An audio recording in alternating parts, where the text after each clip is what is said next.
My friends, I am thrilled to be here with you today. Welcome to the Dr. Willow Show, where we are bridging together spirituality, sexuality, and medicine, bringing them all together inside of your amazing body so that you can feel like you are living at a level 10 in every sector of your life. That's really, really what I'm here to do, is support you in that journey to that place where you're like, okay, yeah, my home life is good, my family life is good, my intimate relationship is good, my finances are good, my health is amazing, and I am really standing in my own kingdom or queendom, as the case may be.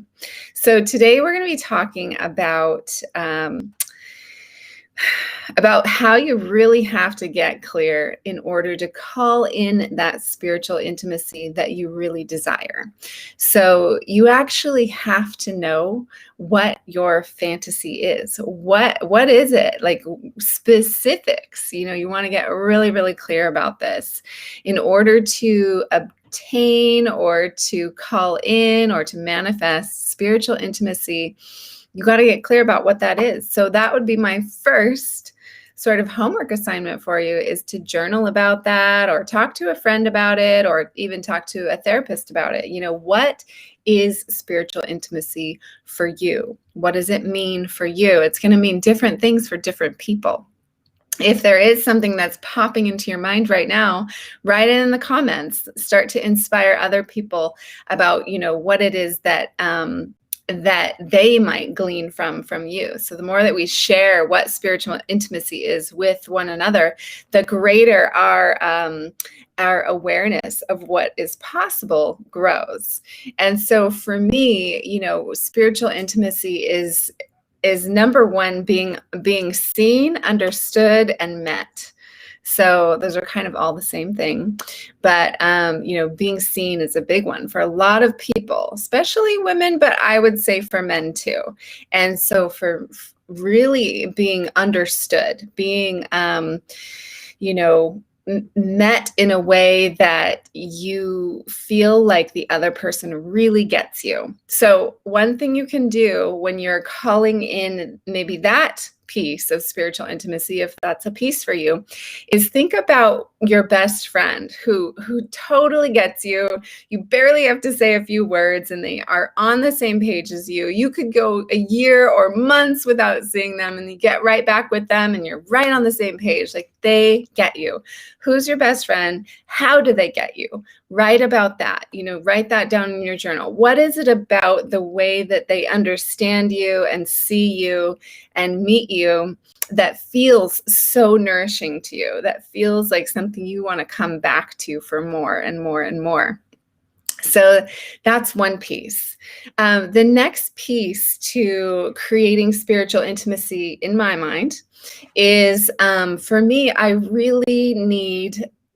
need chemistry. Like, I need that physical chemistry, magnetic attraction, where it's like, oh my God, I just look at that person from across the room and I get turned on.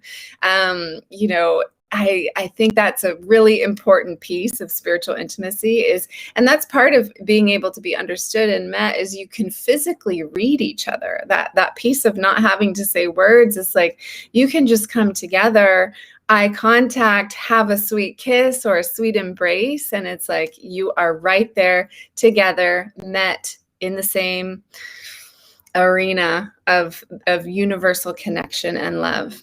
The next piece is sort of a higher up level of spiritual intimacy for me, which is, having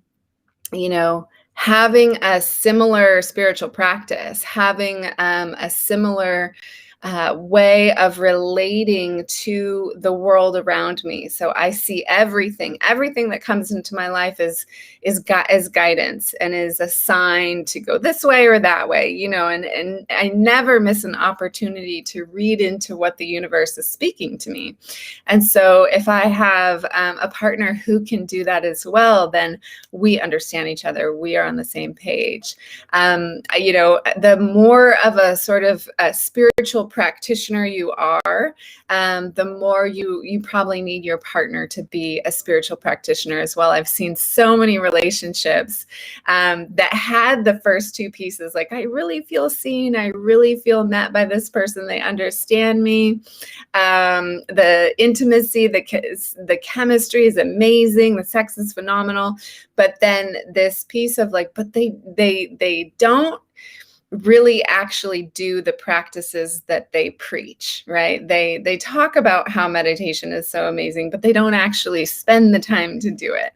So, those are some ideas, some things for you to riff on and expand your own, experience of what spiritual intimacy is. Get real clear. Step number 1, define what that is for yourself. So write it in a journal, tell a friend, tell a therapist, write it in our group here, or send me a direct message. All are good options. The next piece, number 2, is like you really need to get clear. You need to clear the blocks that are blocking you from that deep spiritual connection with an intimate partner that you crave. And in order to clear those blocks, you have to get really, really honest with yourself. Where inside of you do you feel that you're not worthy of that? And where inside of you do you know that you are worthy of that? You got to take those two parts of yourself and you got to make them congruent. You got to put them on the same page. So that requires being really, really honest with yourself. And I find this can be a real challenge because we are always, growing up in a world where we are meant to be a certain way or look a certain way or sound a certain way or act a certain way. And so there's this falsity that gets imprinted into us as we grow. And then it's hard to even know what our truth is after all those layers and layers of not lies per se, but like other ways of being that are not your true essence. So that's number 2.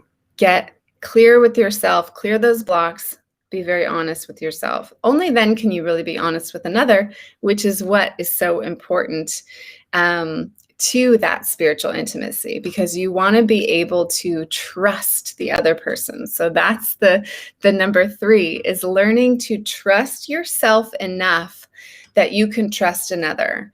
And it can be really scary to get into a new relationship or to evolve an already long-term relationship to a new level, because it requires vulnerability.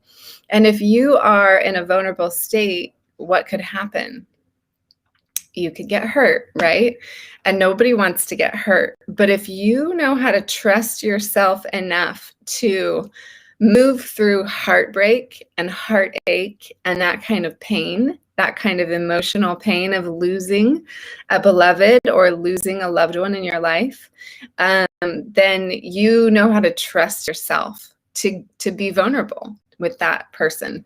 And that will go a long freaking way in spiritual intimacy. So like I said, share anything that you come to clarity with in our group. Send me a private message. It doesn't matter if you've got a partner and you're ready to share that with your actual husband or wife or, boyfriend or girlfriend, then do it. Just sit down and do it. You can always premise these conversations with your partners by saying, there's something I really want to talk to you about, and I'm a little nervous to talk about it. So that softens them immediately and gives you the stage or the platform, the place to really just take your time and go at your own pace and speak your truth in its most raw form, which is so beautiful, so beautiful. That's what creates spiritual intimacy. So with that, my friends, I had an experience just the other day. So many of you might know I've had some nerve pain in my neck and left shoulder. And so I was having this experience the other day where I was like, oh my God, this would be the most amazing sexual fantasy and intimate fantasy with a beloved, And so I was at this place in California, mid-California, called Sycamore Hot Springs. And Oh my God, it was just a gorgeous oak grove, all these different hot springs along the hillside. And so you get your own little private hot spring tub. And there I was in the hot spring, and I had been icing my neck. And so I brought some ice with me, and I was there with the ice on my neck and in the hot water and the trees, and the sun was shining through it. It was just super magical. I had the music going, it was just very, very sensually alive moment. And I started to think about, in that moment, like a fantasy of mine would be to have somebody like really hold the ice there for me, and like hold my neck and like rock me in the water, and just really be there to support my spinal column and my structure in a way that would allow it to release. And then from there, all these beautiful sexual fantasies kept going. So that's the kind of thing that if you have a painted picture very, very clearly, you can share it with another person. And the way that I like to share it with another person, if you do have a partner that you're going to practice this with, is tell them your fantasy from start to finish, the whole thing, before you get into the space, the bedroom, or whatever the space is. And and then let them create their own interpretation of your fantasy. And as they are going through the delivery of their interpretation of your fantasy, use your own sounds and your own words to communicate when they're hitting it on the head, when they're hitting the nail on the head. And you don't have to be like, oh, you're not doing that part quite right, or I want you to do it this other way. You don't have to do that in the moment so much as just continue to guide them with what is working, what you do like. And then you can always make little suggestions. Oh, will you try this? Oh, will you try that? And that goes a long way, rather than being like, you're not doing it quite right, right? Anyone will get shut down if those are the words coming out. So igniting desire and connection through trust and communication. That's what spiritual intimacy is. And I would love to hear how your journey with that is going. Where are you at now? Like on a scale of 1 to 10, where are you at on that playing field? Where would you like to be? And then, start to transfer that feeling of trust that you might have with your best friend to yourself and to your intimate partner. So I'm sending you guys tons of love, so much joy, and I hope you have a gorgeous, sensational day. I'll talk to you soon.